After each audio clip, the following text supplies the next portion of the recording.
Children, now we move on to page number 96 in your NCRT book, and to make you clear that what is actually happening in the process of photosynthesis.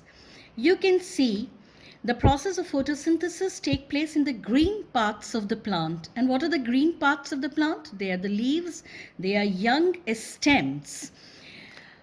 This is the structure of a simple leaf which has got a midrib in the center which carries water and minerals from roots to the upper parts of the plant. The outermost lining of the leaf is said to be the leaf lamina. From the midrib arises the veins. This you can see the small structures. These are the veins, and these veins help to carry the water and minerals to the extreme part of the leaf, which is known as the leaf lamina.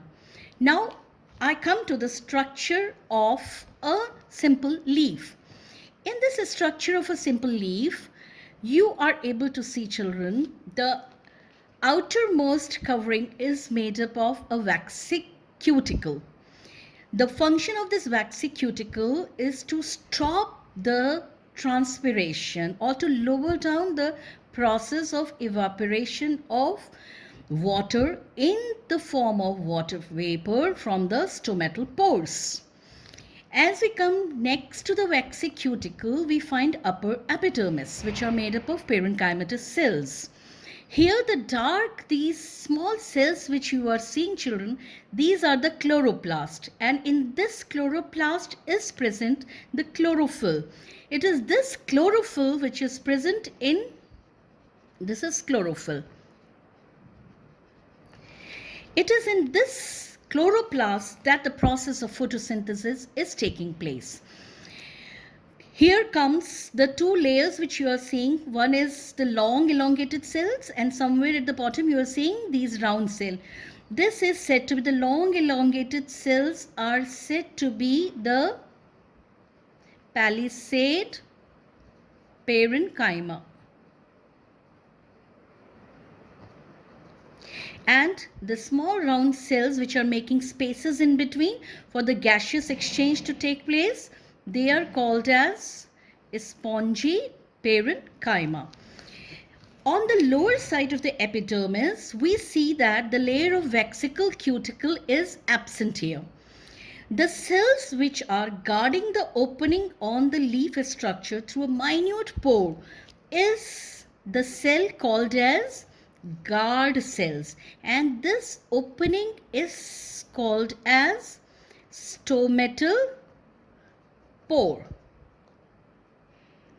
It is through this pore that the carbon dioxide is taken in and the process of photosynthesis taking place with the help of the water. I now take you to the next part of the clarity of the diagram will be into the next page. Just let me move.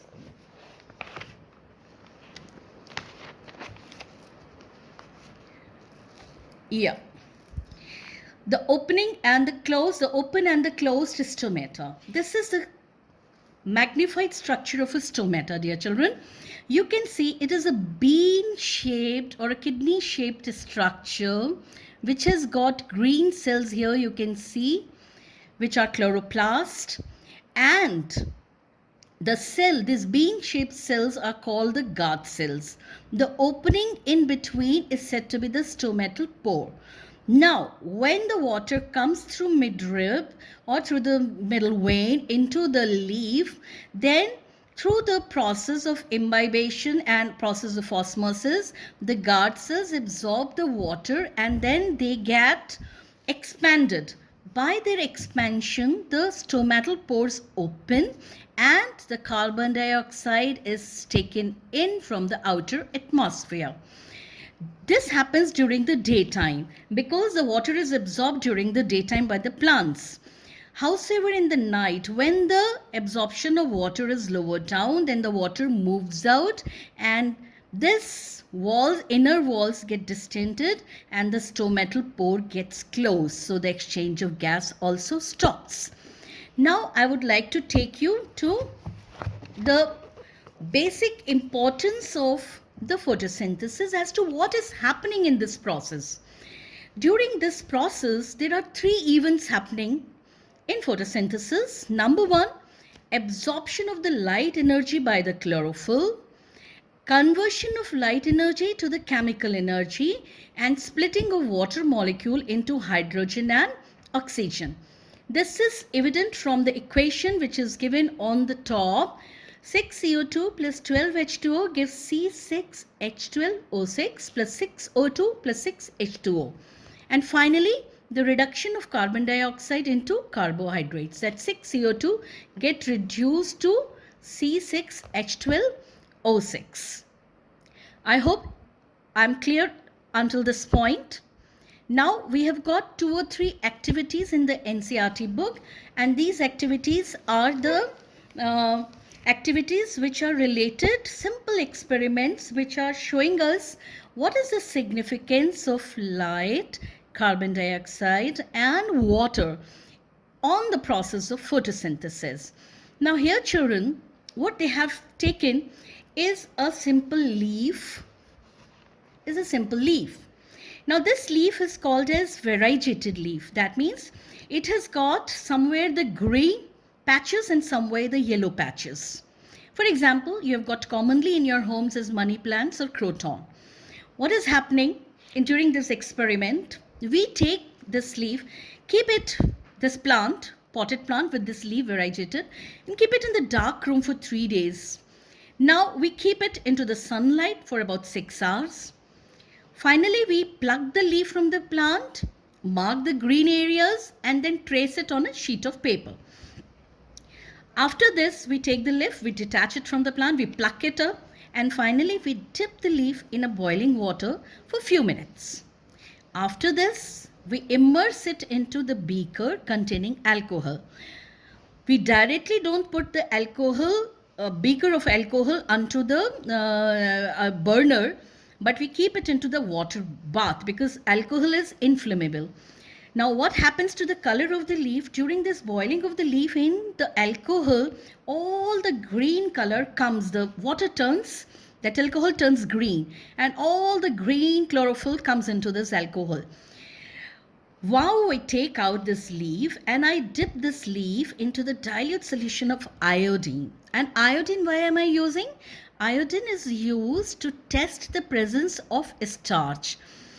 Whenever in iodine solution or in a slide, a drop you take on a slide, and on this you take, this is iodine, and in this you put a drop of starch, you will see that it turns blue-black. Now I took this leaf and I put now iodine on this leaf because I have already removed chlorophyll from it. What is happening? I observed that the part which are undergoing blue-black color are the parts which were green in nature, and the part which were yellow did not take any color. So what do we learn from this experiment? This experiment is clearly saying that the green part of the plant which contains chlorophyll is responsible for the formation of the starch, and that is why these green patches are only seen to be turning into the blue-black patches on the leaf. I hope it's clear to you, dear children. We move on to the next experiment, and this experiment is signifying the importance of carbon dioxide for the plant. Now, in this bell jar where there was a glass plate containing potassium hydroxide, this absorbed already all the carbon dioxide which is present here in the bell jar. So, and here there was nothing, carbon dioxide was present, and the plant was preparing its food through photosynthesis.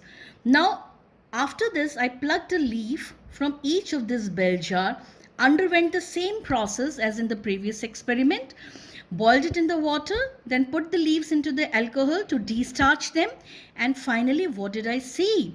I saw that the leaf of this bell jar A didn't show any reaction with the iodine as turning itself into blue-black coloration, but the leaves of bell jar 2 turned blue-black when we put the stain of iodine in it. Why? What was the reason, children? It's simply because here we had water, we had carbon dioxide, and plant made starches. While here we had water, we had sunlight, we had chlorophyll, but we were not having CO2 as CO2 was absorbed by potassium hydroxide.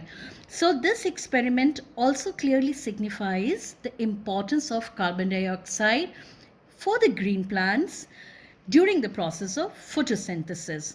With this, I come to an end of the first part of autotrophic nutrition. I hope you have understood the chapter. Children, I look forward for you to please revisit your NCERT textbook and study. Also, please look into the videos given by Sheetal ma'am and the notes on nutrition. For any doubt or query, I have already flashed my mobile number, which is personal, but I would be very open to clear your doubts, if any. And the number is 9521875610. It was a lovely time, though you were not in front of me, but still I enjoyed teaching you through this new medium of virtual learning, and that's online learning. I hope the clarity of concept must have come to you. We will try to improvise with each passing day. Thank you, children, for joining. Stay safe, stay healthy. Thank you.